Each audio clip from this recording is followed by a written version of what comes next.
Hello, welcome back to my channel. My name is Chikako Ogawa. I'm an illustrator living in Canada.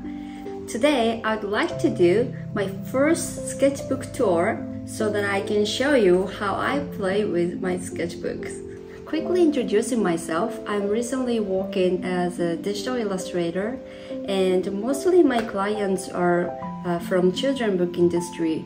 Usually clients give me a script and then based on script I will add illustration on it. So my styles depends on client for my work. It's gonna be watercolor texture like those, or it could be more a clear line with ink and then having more vivid color in it. Also, I'm proudly introducing my first children book that I published last year, which is The Secret Clothing Shop. This style is like I truly enjoy making story and then a lot of cute animal in it. Those ideas are usually coming from sketchbooks because sketchbook allow me to experiment in a different way, and then also even you make mistakes, you don't have to show it to anybody. It's just like for you to play around. So today I want to do my first sketchbook tour, how I play around with my sketchbook. Are you ready?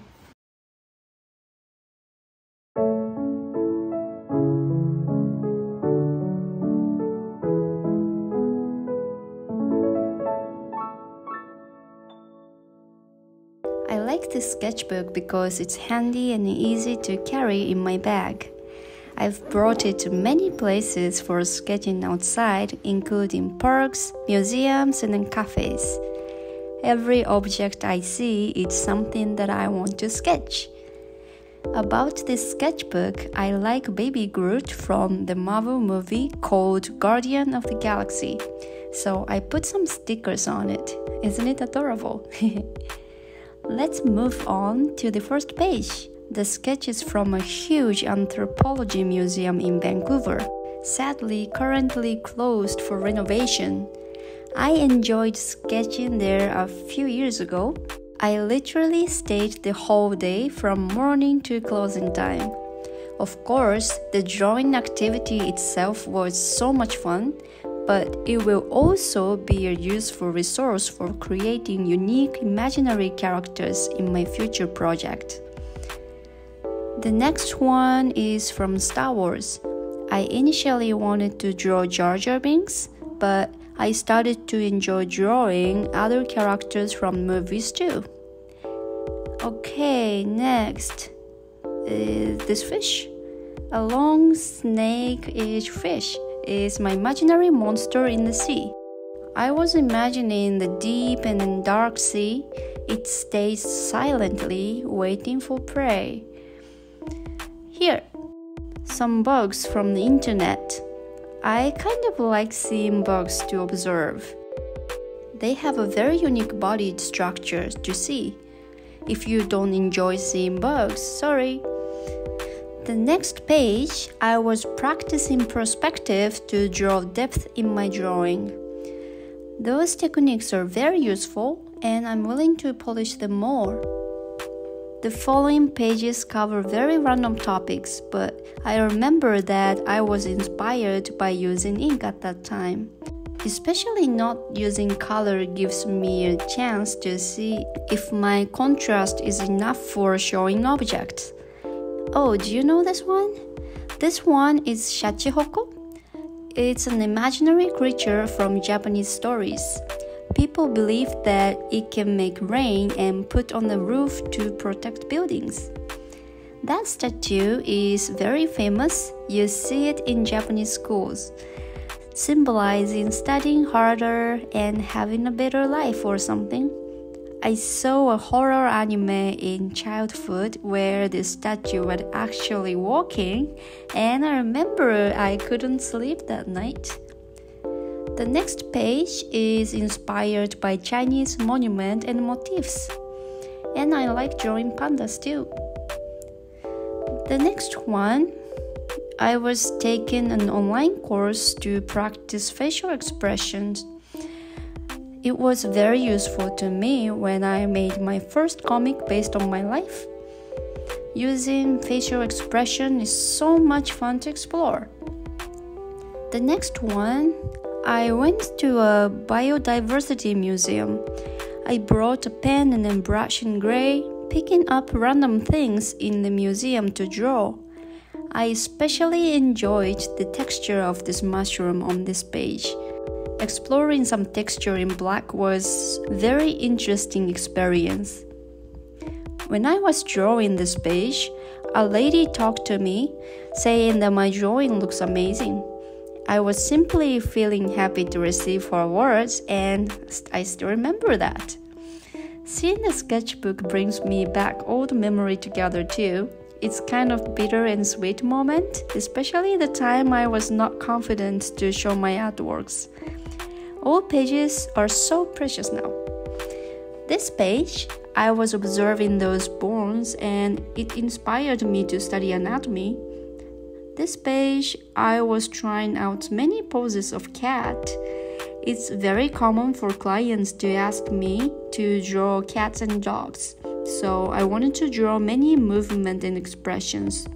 After studying anatomy, I felt like I improved at doing it. There's even a Yakuza cat too. This one was from the internet. I researched a random museum and found this statue. I found it very imaginative. Having no consistency on each page is the beauty of a sketchbook.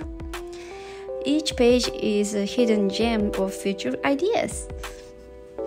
This one is a tapioca shooting game. I was drinking tapioca tea and thought about it. Also glasses with mushroom textures. The nose part is made of insect legs. That's gross when I imagine wearing it actually. On this page, I was having fun at the cafe and exploring a cartoon style. I like playing with cartoon characters. Maybe I might make some stories based on those guys in the future. Why not?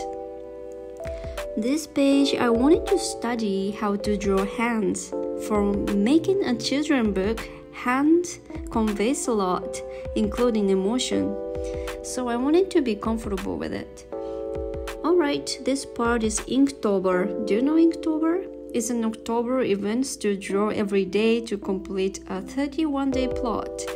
The first day was gargoyle, and the second day was scurry, which I'm not familiar with this word, and the third day, oh look, I already ignored the plot. It seems like I could only continue for 2 days. That happens, right? This one is a character from the game called Game of Thrones. My husband was playing this game next to me and I was sketching it. There are some sketches at the cafe. After drawing some people, I walked on the piece. Alpaca Cafe. I like complicated drawings. These are drawing at a national park. I think it was a cold day to stay in the same spot, so I was walking and drawing. It's a nice feeling to see the sketchbook and remember pieces of memories. And another museum, and it was an exhibition of part of Chinese cultures. Yeah, I still have a few more pages to complete this sketchbook, and more stories are coming later. Thank you so much for watching my video until the end. This is my fourth video and I enjoy making the video process so far, so I'm happily doing more and more. Since I'm in the process of learning, I really appreciate your opinion and advice so that I can improve for my next video. So please leave the comment below what you thought about the video, or anything is fine. I will be happily reading what you think. So hopefully I will see you in the next video, and then please subscribe if you like it. See you soon. Bye bye.